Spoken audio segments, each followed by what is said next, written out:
Pinangunahan ni PBBM ang ceremonial switch-on ng mga bagong power plant sa Siquijor. Ito'y kasunod ng pagpapatigil sa operasyon ng SIPCOR ng Pamilya Villar. Yan ang agenda report ni Ivy Reyes. Si Pangulong Bongbong Marcos na mismo nagpaliwanag kung bakit kinailangan ng umaksyon ng administrasyon sa power crisis sa Siquijor. We had to take over the operations of SIPCOR for the simple reason that wala tayong nakikitang improvement doon sa kanilang pag-provide ng supply ng kuryente. Kaya ganun ang nangyari. Nang bisitahin kasi ni PBBM ang Siquijor noong Hunyo, araw-araw ang brownout sa lugar, dulot ng serbisyo ng SIPCOR na pag-aari ng mga Villar.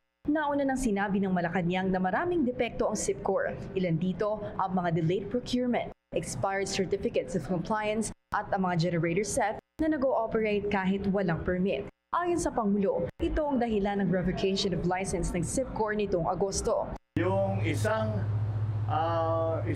generator ng SIPCOR ay nag-down, kaya brownout na naman.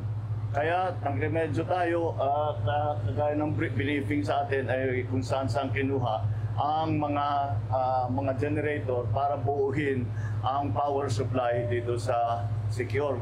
Kaninang umaga, pinangunahan ni PBBM ang ceremonial switch-on ng bagong Siquijor power plants sa Larena. Sa lalawigan, may 4.4 megawatt facility sa Larena, 5.5 megawatt sa Lazi at 6.8 megawatt sa Siquijor.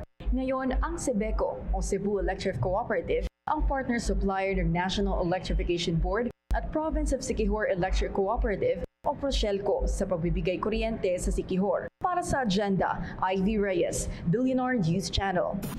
Manatiling nakatutok sa Billionario News Channel. Sumubaybay sa aming social media accounts at mag-subscribe sa aming YouTube channel para sa mga bago at eksklusibong balita.